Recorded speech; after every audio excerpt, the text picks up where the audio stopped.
I can hardly hear you over all that noise. The party must be in full swing, eh? Yeah, well, I'll be there just as soon as I can get away from here, okay?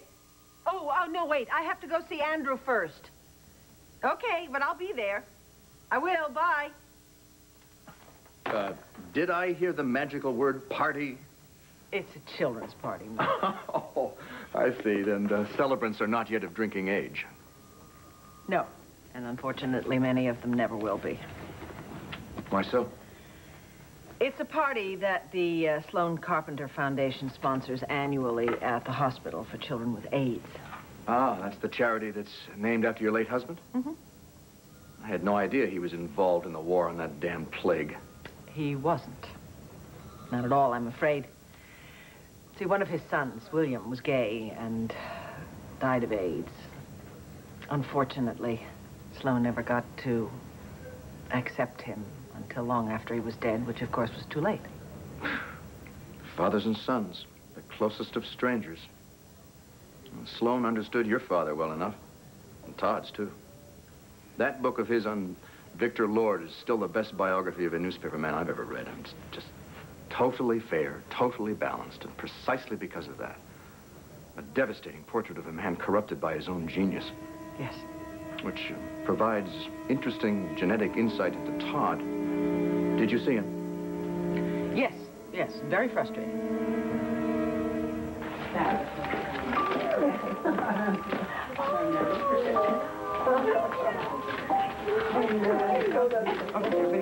Oh, look who's here! Lily! Look who came to the party! It's Star! So strong and beautiful. I'm happy to see you, Star. She made so many friends in the intensive care unit. Everybody misses her. Well, I'm sure she doesn't miss it too much. She was a brave girl. No matter how terrible she felt, it never took much to get a smile out of her. May I say, I think it's terrific that you brought her to this particular party. Why? Because so many people still have an irrational fear about allowing their children to associate with children with AIDS. Well, you know, Star's immune system is doing fine. I figured she was as safe here as she would be playing with any other group of kids. And you're right. We have a real circus clown here today. Would you like to go see him? I don't do clowns. I'd love to take her. Oh, okay, sure. Come on, sweetie. Here we go. Here we go.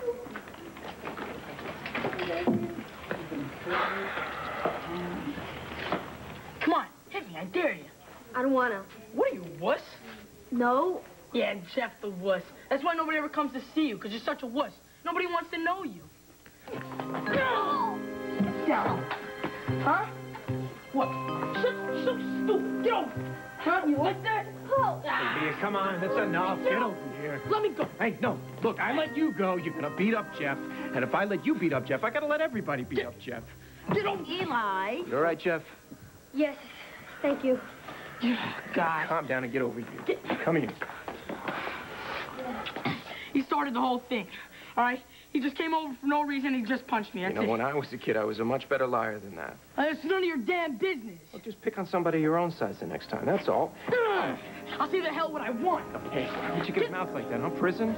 Yeah, prison. Should have heard when my stepfather came home drunk and beat up me and my mom. You want to say something like that? Hey, guys. Hey. Oh, congratulations. Oh, thank you. Uh-huh. Thanks. Cheering. Yeah, congratulations. Great news. Yeah, congratulations. Thank you.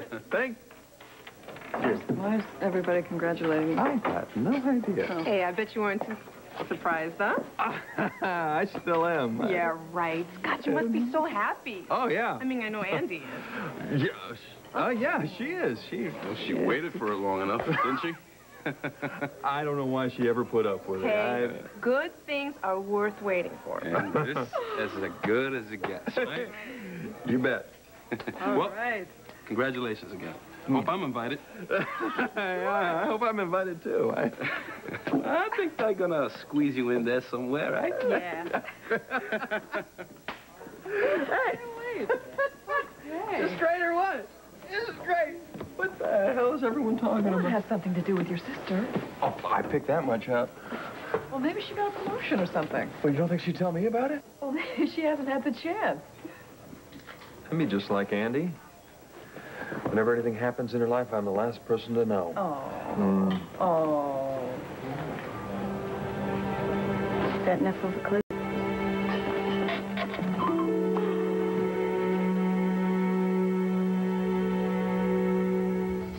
Todd was different today. Just different. Oh, I'm fiercely happy that his daughter's home, of course, and still bound and determined to say and think the worst possible things about Patrick Thornhart. But there was something else, and I don't know what it is. It was an edge or an undercurrent, something. I can't describe it, and I certainly couldn't get at it. Oh, and of course, he was in a state of unholy joy about how he scooped the banner. Ah, that wasn't a scoop. That was a smear. Lord Whiting's death, may his soul rest in torment, was long ago and far away. The Sun's story had nothing to do with the charges against Patrick, everything to do with Todd's vendetta against him. Well, it would hardly be the first time that Todd used the Sun to settle scores. Of course, at the banner, we only settle for journalism. No, it's called standards. You have them. Todd doesn't. My wife had a particularly bad case of high standards. Sunday mornings, pots of coffee, 4 newspapers. She read, she questioned, she dissected. Some of my best columns were just distillations of her outrage. How long has it been? Since she was erased from the world. 21 months. And Sloan, when did he die? Sloan died in December. My God, it's more than 2 years already. Doesn't even seem possible. Except that I already have so many memories of life without him. All the weddings and the births, other deaths, all the things that I fully expected to experience with him. How mad were you? Oh, I was quite mad, actually. And I was very angry and baffled and scared. Oh, yeah? Sloan gave me such joy. He was offering me possibilities of every kind. He was my compass and my star guide. And all of a sudden, he was just gone. So quickly. And I guess I kind of fell into a whirlpool from which I barely managed to escape. I think I'm still in the whirlpool. I'm not sure whether I'm at the bottom or the top, somewhere. And I'm still not sure whether I'll pull out of it. Well, I think I know you well enough to know that you can, if you choose. Ah, that's the hard part, isn't it? To choose life. Mm-hmm. That's the hard part. Until you realize you don't really have any other choice. Just let me go, okay? I'm not letting go of you until you promise me you're not going to hit anybody else. Yeah, well, you're not in charge of No, me. I am in charge of you. Right now, I am in charge of you. I'm sorry, Mr. Manning. Are you hurt? No, I'm fine. Looks like a girl. Yeah, well, wait till next time. What are you, kind of a tough guy, huh? Yeah, I'm tougher than you. Yeah, right. Eli, I've got some advice for you. Don't mess with Mr. Manning. He's got more attitude than even you do. And he's a very important man to this hospital. Why? Just because he came around and read some stupid stories? Big deal. Well, you were there when I was reading those stories? Yeah, I was there. You know that Rumpelstiltskin guy? You know, the one who takes the kids away from the parents? Yeah, he was actually kind of cool, but... I don't remember you. You must have been on your best behavior. Yeah, well, figures. I remember you. You know, you said you were going to come by and read some more stories, but you never showed up. Stuff happened. Yeah, stuff, right. You're just like everyone else. Hey, I'm here now. So what? Look, what are you so angry about, huh? You're at this great party at this great hospital where they do great things for kids like you. They just made my little girl. They saved her life. So good for her. They can't do anything for me. I have the AIDS disease. It gets into your blood and you just die. They got new medicine for that now. That would help you if you take your pills like you're supposed to. Nothing's gonna help me. Hey, you don't know that. You don't know. You don't know anything. Now, listen. No. You just leave me alone, all right?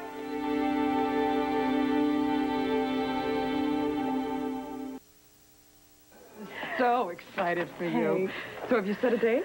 Beginning of August. August, that's right around the corner. Yeah. Oh, please let me throw a shower for you. Okay. Oh, no kitchen stuff, all right, if it's too sexist? Well, unless you don't have anything to cook with. You're right. You should get a microwave. Max will buy you one, and I'll get you some little things for your honeymoon. Do you know where you're going? Well, actually, yeah, Antonio wants to show me Puerto Rico. Puerto Rico? Yeah. That's fabulous. That's fabulous. Right? Max, boy, I'm on a roll here, and your brother hasn't said anything. Yeah, so I noticed. No, really, Andy, hey, I'm happy for you. Yeah. Yeah, overwhelmed, I see. Well, look, I mean, Antonio and I have had our differences, but he was acquitted of the murder of Carlo Hesser, and he and I have gotten together to try and stop Asa, so, look, I'm trying.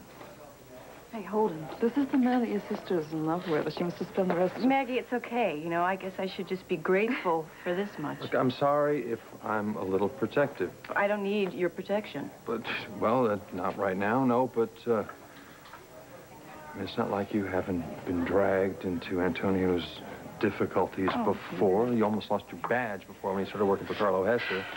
Come on. Concerned about your future, yeah, but it's only natural. I'm your brother, remember? Yeah, as if you'd let me forget. Would you like to? No. But right now, I would just like to walk away from you. Well, excuse me for carrying. No, you know what? All I expected was for you to just be just a little excited for me. I mean, is that just too much to ask? I am. I said I am. Right, yeah, and I heard you. I've also collared crooks crawling out of back windows who were more convincing than that. You know what? I guess it really doesn't matter what you think about my fiancé. All that matters is what I think. And I love Antonio. And if you can't learn to live with that, if you want me to choose, then you lose. Eli's been sick all his life. He was born HIV positive. Well, so his mother hasn't. Yeah. She was living with an IV drug user. Apparently, she picked it up from him. He disappeared very soon after Eli was born. Probably better for everybody. Maybe. In the meantime, she's been living with a whole series of men. They didn't treat him very well. The last one's a real winner. She had to get a restraining order. So Eli has earned his spikes, huh? Yeah. I know he can be a real pain in the posterior, but when you know his story, it's hard to be hard on him. Well, hard for you. It's not hard for everybody else, I guess. So, how's his mother doing? She's terminal. Well, she's in the hospital, right? No. No money, no insurance. She's trying to hold things together at home. Well, is there any hope for him? There could be. In the last year, we've made incredible strides against the virus. We have new medications that could change our whole approach to AIDS, make it more of a chronic condition rather than a fatal disease. But the new treatments are still very expensive. We've recommended Eli for $1,000, but he had to go in front of a board to be approved. Yeah, I can see how that would go. Real love fest. He behaved badly. Unfortunately, the board didn't understand that he had no experience with adults he could trust. They turned him down. What, they're going to let the kid die because he's got an attitude problem? Well, there's more to it than that. These new treatments require a very strict regime, lifestyle changes, a whole bunch of pills all day long on a very precise schedule. The board was afraid that Eli and his mother wouldn't be able to obey the rules. There's only so much money to go around. There are plenty of other families waiting in the wings. Families with more discipline. So I get it. He's a bad little boy. He mouths off, but instead of being sent to his room without dinner, they give him a death sentence. I know it seems cruel. Listen, if attitude were a hanging crime, I'd be 6 feet under a long time ago. In a situation with limited resources and limitless demands, sometimes the board has to make choices like that. Yeah, well, I don't know who they think they are playing God. That's my job.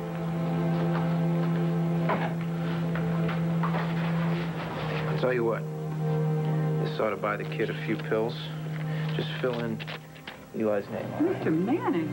When that runs out, you come back for me, I'll give you more. This is very generous. Generous hell. Just trying to get back at him. I figure if I save his life, that'll teach the little monster a lesson. Yeah, I guess it will.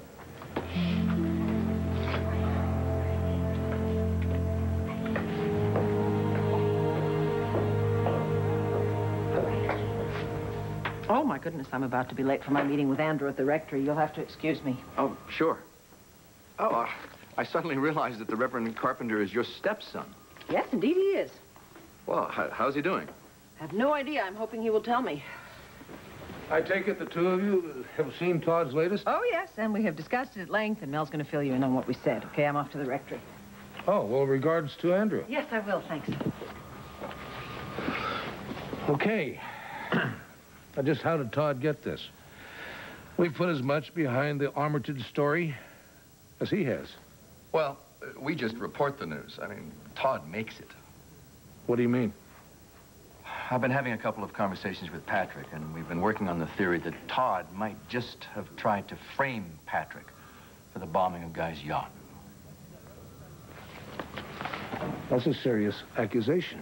Hey, all my accusations are serious. Well, Todd does hate Patrick, as only Todd can. Did you know that during the Carlo Hessler murder investigation, the Sun turned up a mystery witness that no one else had been able to find? No kidding. No, no kidding. And the fella placed Patrick at the murder scene. But then it turned out that the Sun's source was some character that Todd had met during his lost months overseas. Suddenly, the witness recanted, and that was the end of that. Tactical retreat. He who frames and runs away lives to frame another day. Yeah, well, I know that Bo smells a setup. Well, of course he does. Otherwise, he'd have to explain why a man who executes a flawless bombing, manufactures an alibi with his girlfriend, would then go and stuff his apartment full of enough bomb-making material to start his own militia. It's not logical. Well, logic's nice. Proof is nicer. You wouldn't happen to have any of that laying around by any chance, would you? All right, why don't we call Kevin in on this before we go any further? I mean, it is his story. And I have an idea how to smoke Todd out. I've been on the phones all morning, and everybody and their mother seems to have a theory about the Armitage bombing, but nobody has a clue. We have disgruntled employees, disgruntled mistresses. Disgruntled men of 21? My source in Dublin tells me that the men of 21 are now pretty much a man of one, Keneally. And he's got 3 feet of concrete and an ocean between him and the Landview Marina, so I really don't think so. Well, at least we can link Keneally to one other explosion. The bomb that went off in Patrick's hands when he picked up the Sun this morning. I mean, Todd's information matches what Keneally told the Irish authorities. And if the police here didn't leak it to Todd... No, wait a minute. Todd could have gotten it straight from Keneally. Is Todd so full of hatred and paranoia that he'd go to these lengths to set up Patrick? Yes, absolutely he would. But go ahead and try and prove it. Huh. Why not?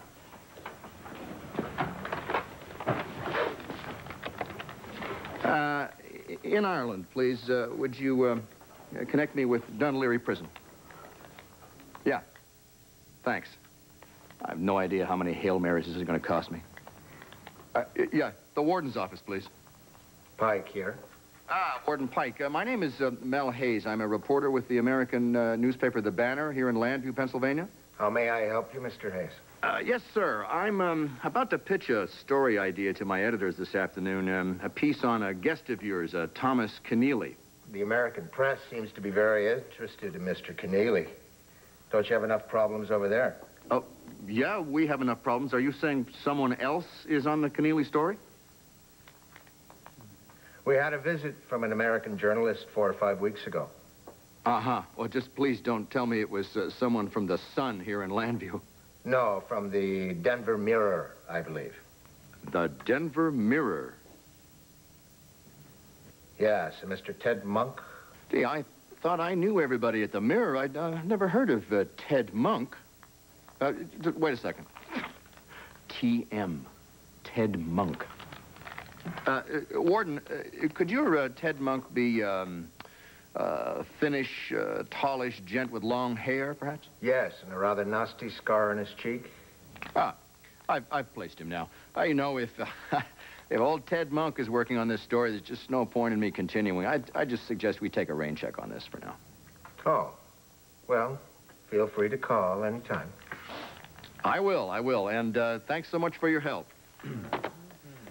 Well, seems that Todd Manning paid Thomas Keneally a visit under an assumed name about a month ago. I'd feel more secure about it if I had a second source to back that up. Well, heck, now that I know where we're looking. Who do you have? IMV International Airport. Hi, Mo Carp, please. It's Kevin Buchanan. Calling in a favor. Hey, Buchanan. Hey, Mo, how you doing? Guess what time it is? It's payback time. For what? I told you the Flyers would win it.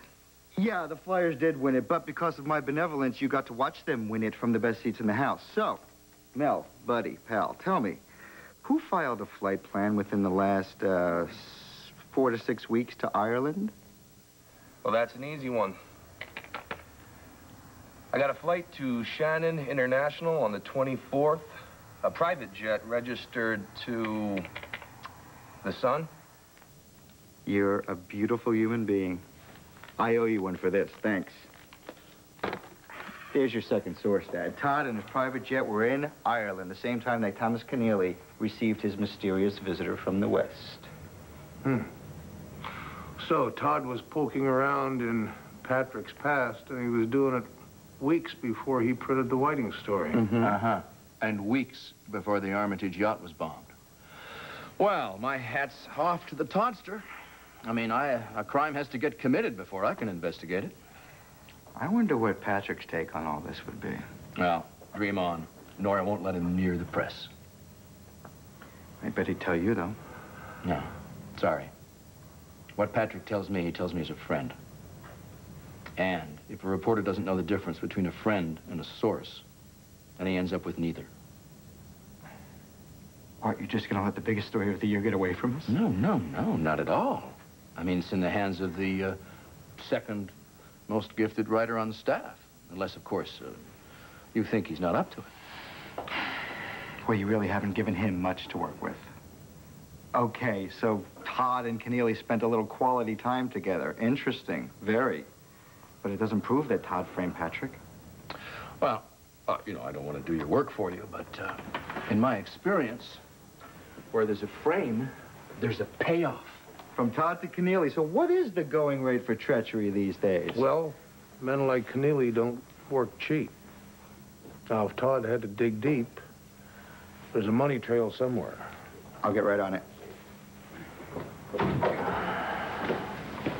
do you think? Todd's little scheme depended on secrecy. Now that we've found out what he's been up to, I think we got a shot. Reverend Carpenter will be in shortly. Thank you very much. Thank you. Hello, my dear. Hi, darling. How about that? I'm in St. James 1 minute, and I've had my first miracle. I'm not late. Well, I'll consider it a miracle if I get through this meeting without causing undue embarrassment. I have dreaded this all day. Well, me too. But you were right. We owe this to Andrew, and I just hope we can head the problem off before it gets any worse. And what might that problem be? Of course, I understand. Your records are strictly confidential, but what I am asking is, if we were to run a story saying that a large amount of money was moved out of the account towards the end of April, would you have a problem with it? Well, I see. Well, how about if I threw in a couple of Eagle tickets, box seats? Hello? Well, that was a complete waste of time. I don't understand this, you know? On TV, those bank people are just so helpful. What's this? That's something you weren't supposed to see.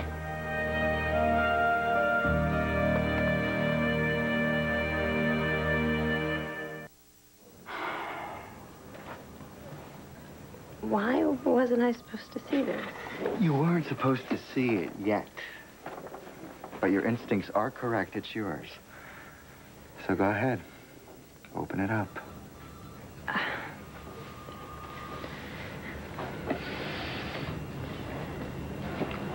Oh, Kevin. Why?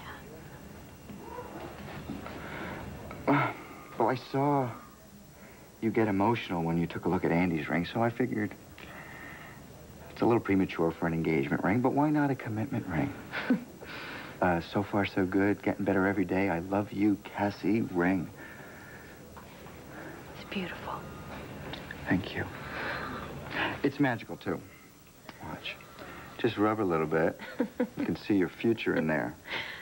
Our future, which is every bit as real and bright as Andy and Antonio's. What do you say we try it on? May I?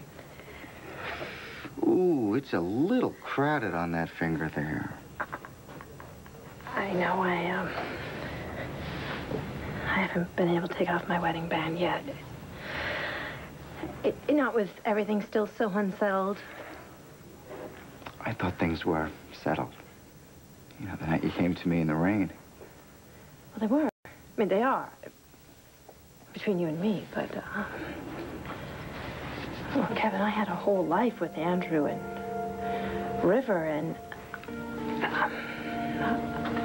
I can never go back to that.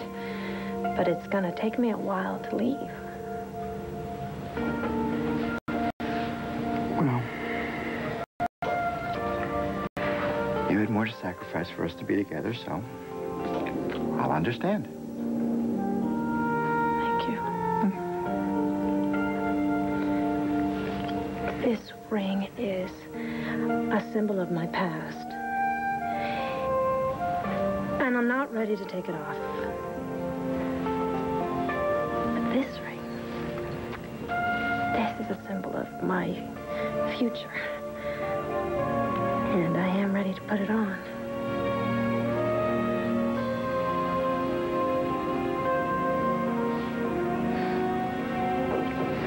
Well, I mean,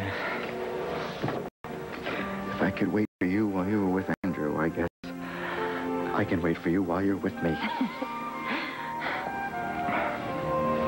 You sure about this? Oh, yeah. No problem. No problem at all.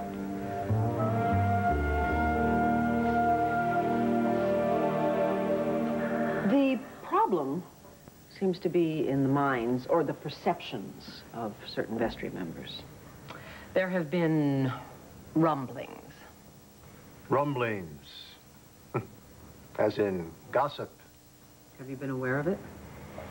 Well, no one said anything to me face to face. The silence is relatively natural. Am I to assume that these discussions behind my back concern me? Me and Cassie. And, Kevin. I think you're right about that. Andrew, I think there's just some concern about your marital status. I have no marital status. I have no marriage. And no one wants to complicate things further, especially Vicki and I. But you need to know that people are worried. I appreciate that. What are they worried about? That all this with Cassie and with Kevin will interfere with your work here at St. James. Well, I was worried about that myself at first. But finally I decided that whatever my failings as a husband or failings in the marriage might be, they have nothing to do with my abilities as a priest. I suppose others might differ with that. Well, certainly not us, my dear. We are very well aware of how important you are to this diocese.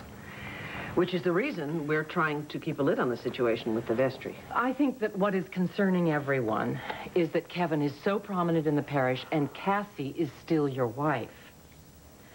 The basic question for those who are worried is how can you counsel other couples when you are in the middle of a mess? Forgive me, a situation like this. Got it. Thank you. Oh, Andrew, I hate this. Well, hey, there's a solution. As a matter of fact, I've been carrying it around for days. What is it? I like with Cassie there, drew up the terms for no contest divorce. My guy delivered it to me on Tuesday night. You haven't sent it to Cassie? No. I just thought it was kind of cold to put it in the mail. Even worse to use a process server. And horribly painful to do it face to face. Cassie's a pretty hard habit to break. Listen, I appreciate you coming by for this visit and letting me know what's going on. I will see Cassie, and we'll wrap it up. Any news? Yes. We know Todd's source for Keneally's information on the Lord Whiting bombing. Who? Keneally. Todd flew to Ireland for a personal audience. Now, why in the world would Keneally say anything to Todd Manning? We've been wondering that ourselves. Vengeance is a rather hot emotion for a cold man like Keneally. Money makes more sense, so I've sicked Kevin onto this, and I think he may come up with something. Ed Manning has been in Landview ever since the death of Guy Armitage. Margaret sees him every day in the hospital with Starr. That's right. Todd made this little field trip to Ireland weeks ago. Weeks ago? Before the bombing? That's right. So, Todd finds out that I'm involved in the bombing of a publisher's yacht in Ireland. And soon after, someone reenacts this same crime right here in the docks of Landview. Now, is there any reason I not Todd Manning? Excuse me. Patty, where are you going? Oh, as if I didn't know. I can't believe what you did in there. What is wrong with you? There's nothing wrong with me. What? There's nothing wrong with Antonio either. Andy came to you for your blessing. You disappointed badly, Max. You're the religious expert, right? Didn't God say something about thou shalt not lie? Yeah, well, maybe God should have said thou shalt not use honesty to be major pain. Now, you know what? I'm sure he will appreciate that suggestion. You know, you're reminding me of someone. Oh, and I bet I'm going to find out who. My father. Oh, man. Disapproval tinged with self-righteousness. Where do you get off with that? What has Antonio done to deserve it, Max? And the gang wars in East Landview? No, he rescued us from Carlo's cave. Or he decided to save Angel Square from Ace Buchanan. He applied to law school. That's it. Look, I agree. In many ways, Antonio is a very admirable guy. He's turned his life around. Yes, he has. I am so happy for him. But for my sister, I want a guy who hasn't had to turn his life around. I want a guy who doesn't get into hot water, not one who knows how to get out of it. No matter what you say, Antonio finds trouble. And since Annie's been involved with him, his trouble has been her trouble. His triumphs, too. And she's ready to share in all that, Max. Of course she is. She's in love with him. Yes, she's in love with him. And if love is anything, it's an act of faith. So if you really love your sister, why don't you have some faith in her that she knows Antonio's heart and her own? She thought she knew her first husband's heart, and he almost beat her to death. Is that what this is all about? I can't help it. All I see is the first guy that put a ring on her finger. And Andy going through the worst period of her life. She's turned her life around, too, hasn't she? Max, people are always noticing how different the two of them are. Maybe that's what they have in common. You know, maybe it's what they saw in each other in the first place. The amazing human ability to make something new and wonderful out of frustration and pain. I think that's something to celebrate, don't you? I think you'd find a reason to celebrate the Johnstown flood. Come on. Why don't you be a brother to your sister? Find some way to let her know that you wish her lots of love and happiness. Come on.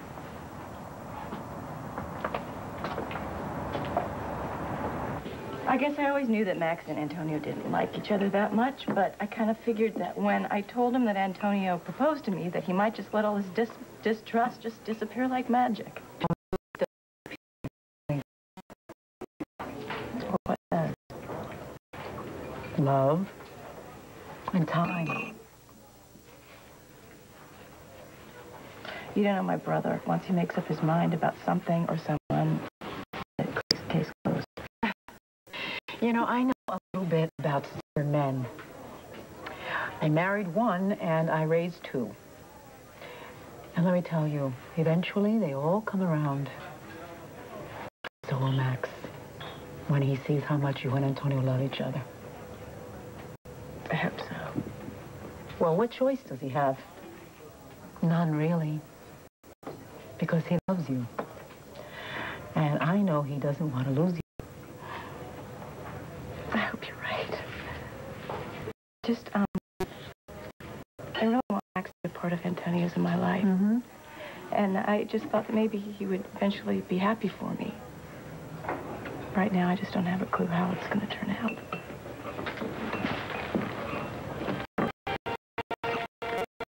Is this enough of a clue? It's for your engagement. Congratulations.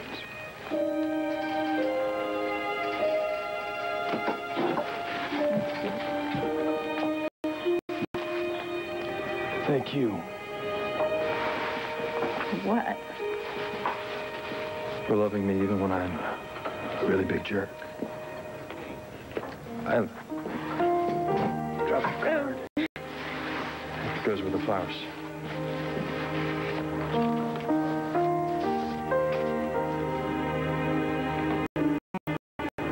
Dear Andrea, I'm probably not what you had in mind for a flower girl, but I would be honored to know if you would let me walk you down the aisle.